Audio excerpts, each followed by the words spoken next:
Hi, I'm Julie, and welcome to Leadership Clearly podcast. I've been leading teams, building brands, and navigating complex leadership environments for over 20 years. And here's what I know to be true. Leadership gets heavy when clarity is missing. This podcast exists to help leaders slow down, think clearly, and lead well through real-world challenges. Each episode is designed to encourage you, challenge you, and remind you that strong leadership is built through consistency, courage, and care. If you're leading people and carrying responsibility, this podcast is for you. Before we dive into today's episode, I want to talk to you about something so exciting. If you've ever walked away from a conversation as a leader thinking, "That's not what I meant," or "Why didn't that land the way I expected?" I want you to listen closely. I'm getting ready to launch something new called the Clarity Code. This is a 5-day communication bootcamp designed to help leaders have stronger conversations and lead with confidence. It's simple, practical, and affordable. And if communication has been a friction point for you as a leader, this is for you. You can join the waitlist now. Just head to the link in the show notes. Or you can go to juliewagner.co/bootcamp. Okay, now grab your coffee, grab your journal or your note-taking device, and let's dive into today's episode. Hey, welcome back to Leadership Clearly podcast. I am very happy you're here with me today. Today, we're going to be talking about one of my foundations of coaching, and I thought I would share it with you guys because, I'm still newer in the podcast world, but I'm not newer in the coaching realm. So this is something I think that, if you are listening to long form content, which is what this podcast is, I'll be honest, I'm not a huge fan of social media lately. I've been needing to take some time away from it because it's been driving me absolutely insane, but I've been focusing on this long form content. So what we're going to talk about today is identifying your communication style as a leader. And next week, we're going to talk about how to identify your employees or the teams you lead, their communication styles, because that's going to be an art that you have to learn without having them take a test. So let's start here. Have you ever walked out of a meeting thinking, yeah, that was clear, that was efficient, that moved us forward, we got the point across, this was kicking butt and taking names? And then later you found out someone else walked out of that same meeting feeling confused or overwhelmed or slightly steamrolled. That gap, that's leadership. That's the space between what we intend and what people actually experience. And most leaders, my gosh, they just never slow down long enough to look at the gap. And I get it.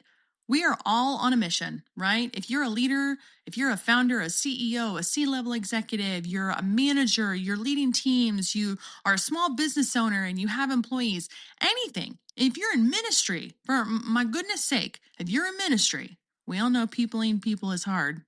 Okay. Leading people is a hard job across the board. But when you're leading like volunteers, I'll be honest, it's even harder. So most leaders just don't slow down long enough to look at the gap. They've never been trained to look at the gap. We assume if our intentions are good, our communication must be good, but that is not how it works. You experience your intentions. Your team and the people you lead experience your tone. And until you understand that natural communication style that you have, especially under pressure, you will unintentionally create friction. So today, we're going to talk about that. Not in a personality test type of way, but in a leadership maturity way. Okay, let's get a layer deeper first. Before we even talk about styles, we need to talk about formation, because your communication style didn't start when you started your business or you became a manager or a leader or a C-level executive. It was formed long before that by your personality, by your family, by your environment, by your stress responses, by your spiritual maturity. And if we skip that layer, we're oversimplifying everything. And that is not what I want to do. Let's talk about personality wiring. We're going to talk about personality tools like the Enneagram. And it's not because they define you, but because they expose motivation. Some of you are wired to be direct because control feels safe. Some of you over communicate, me, because approval feels stabilizing. Some of you avoid conflict because belonging matters deeply. Some of you default to data because competence protects vulnerability. Communication is often protection.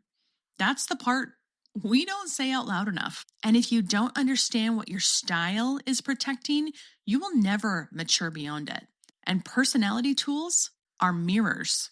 They're not permission slips. You don't just get to say, well, I'm an 8-wing-7 in the Enneagram, so I'm just an intense person. No, you're responsible for your intensity. Growth is still required. Now, let's talk about family. You learned how to communicate long before you ever stepped into leadership. Was conflict loud in your house, or was it avoided completely? Were mistakes handled calmly, or was it more like, we don't talk about that? Those patterns show up in your leadership. Leadership exposes what your childhood formed. It's not therapy. That's awareness. Proverbs 15:1 says, "A gentle answer turns away wrath, but a harsh word stirs up anger." If you grew up in harshness, gentleness might feel weak to you. If you grew up in silence, clarity might feel aggressive. But scripture doesn't say gentleness is weakness. It says it's strength, and that's the difference. Now let's talk about corporate culture. Some of you became extremely direct because speed was rewarded. If you're in sales like me, let me tell you, speed is always rewarded. Some of you became hyper detailed because mistakes were expensive. Some of you became relational because morale was fragile. The environment you rise in shapes how you speak, but what got you promoted is not always what builds long-term trust. That one might sting a little because sometimes the very thing that made you successful is now limiting your influence. Growth often requires unlearning. Now, let's talk about pressure. We're going to talk about stress and pressure. This is where it gets real. When pressure rises, your nervous system kicks in. So fight, flight, freeze, or fawn. Fight, obviously, we all know what fighting is. We know what flighting is. That means you're running away. Freezing, that's when you become paralyzed, right? You feel stuck, mobile. You just can't do anything. Fawn is a new one that a lot of people haven't heard yet, but it is the attempting to please or appease or to comply with the threat to avoid conflict or harm, often sacrificing personal boundaries. I'm literally reading this off of Google for you guys. So with that in mind, when pressure happens, some of you get sharper, some of you get louder, some of you get quieter, some hide in the spreadsheets like data is your security blanket from when you were a kid. No judgment. Trust me, we've all been there. Pressure magnifies default. And James 1:19 says, "Be quick to listen, slow to speak, and slow to become angry." Notice it doesn't say, "Be naturally calm." It says, "Be slow." That implies intention. Regulation precedes influence. And if you don't manage your nervous system, your stress response will lead the room. And my friends, that is rarely strategic. Okay, now that we've laid the groundwork, let's identify some common communication styles. And I want you to listen for yourself. I want you to be able to listen to these 4, because I've definitely simplified it down to 4. We don't need 18 different types, okay? There's enough tests out there for you to know if you're an 8-wing-7 or on the Myers-Briggs scale, an ENFJ-A, or whatever other gajillion other personality tests are out there. This is the communication style. So this is a little different. And I think this is really important for you to be able to listen to and identify. So listen to these 4. And at the end of the podcast, you're going to know which one, you sound more like, and then you can start to work from there. Let's go and start with the first one, the director. Here are some of the characteristics of the director. You move fast. You like clarity. You want the bottom line. You value efficiency. You're not trying to intimidate anyone. You just don't like wasting time. And honestly, directors, man, y'all get stuff done. But here's the shadow. Your clarity can feel like pressure. Your urgency can feel like impatience. And you might interrupt, not because you're trying to be rude, but because your brain is already 3 steps ahead. Directors often think, I'm just being clear. Meanwhile, the room is thinking, I'll bring this up next week. The growth edge that you need to focus in on, curiosity. Slowing down just enough to say, tell me more. Now, if you're listening and thinking this one is absolutely not me, let's look at another pattern. This is the influencer. You are relational. You cast vision naturally. You energize people. Your brain is like a fireworks show of ideas. You leave meetings inspired, but sometimes your team leaves the meeting slightly confused. Influencers can pivot quickly. They can overcommunicate. They can inspire without anchoring. The growth edge here, structure. Habakkuk 2:2 says, write the vision and make it plain. Not just exciting, plain. Vision needs clarity to become action. Now, some of you are probably thinking, I don't like fireworks. I like spreadsheets. Okay, let's talk about you, my friend. The analyst. You think before you speak. You want accuracy. You don't like making unnecessary mistakes. You probably cringe when someone says, let's just try it and see. Your strength is precision, but under stress, you might over-explain. You might delay decisions waiting for certainty. You might overwhelm people with detail. And here's the thing. Excellence does not require perfection. At some point, clarity beats completeness. Now, my last group here, you guys are the steady ones, okay? You are the one that everyone trusts, the stabilizer. You're calm, you're consistent, you don't overreact. People feel safe with you, but you might avoid hard conversations. You might delay addressing tension. You might tell yourself, it'll resolve itself. Spoiler alert, it rarely resolves itself. Matthew 5 talks about peacemakers, not peacekeepers. Peacemaking requires action. Avoidance is not kindness, my friend, it's delay. And delay often creates bigger issues. So when the pressure hits, here's the patterns that I see for the 4 following group of folks. Directors get sharper, influencers get louder, stabilizers get quieter, analysts get more detailed. Pressure reveals your default. The question isn't which style is best. The question is, are you aware of yours? Self-awareness without regulation is just information. Self-awareness with regulation is leadership. All right, let's not just diagnose this. Let's build a growth plan. We'll call this your mini growth plan, because awareness without action is just interesting information. And we're not here for interesting. We are here for transformation. So here's what I want you to do. 4 steps. Simple, not easy, but simple. So step 1, identify your default under pressure. Not your calm version, your pressure version. Think about the last tense meeting you were in. What happened to your tone? Did you get sharper? Did you talk more? Did you shut down? Did you go hyper detailed? If you're not sure, ask someone you trust. When I'm under stress, how do I come across? And then, this is the key. Don't defend it.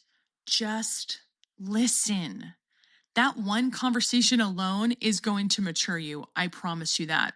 So here's a little plug, because of course I'm going to talk about this. Inside the Clarity Code, we actually walk through a full communicator diagnostic where you identify not just your dominant style, but your stress amplification pattern. Because most breakdowns don't happen in calm sessions. They happen in pressure. Here's step 2. Audit your last 3 communications. This week, go back and look at your last team email, your last correction conversation, and your last meeting. And then ask yourself, was I clear? Was I kind? Was I concise? Colossians 4:6 says, let your conversations always be full of grace and seasoned with salt. Grace and clarity are not opposites. You can be direct and gracious. You can be visionary and precise. You can be analytical and warm. The audit helps you see your patterns in real time. Here is step 3. Choose one adjustment, just one. Don't try to fix everything right now. Just choose one adjustment based on your style.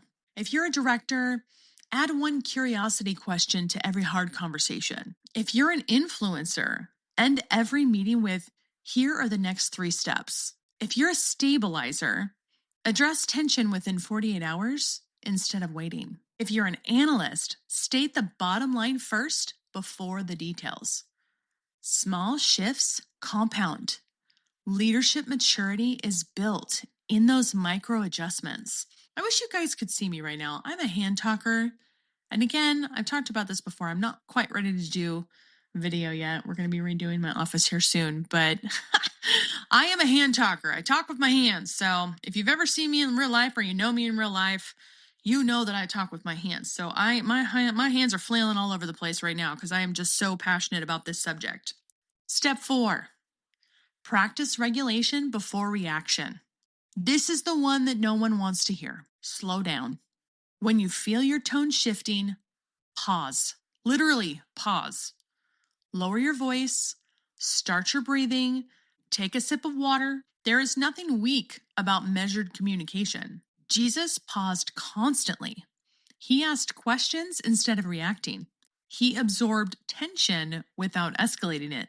Regulation is strength. Now, if this is resonating with you, you're probably realizing something. You don't just need awareness. You need clarity. Clarity about how you're wired. Clarity about how you sound. Clarity about how your communication style is impacting your leadership and your brand.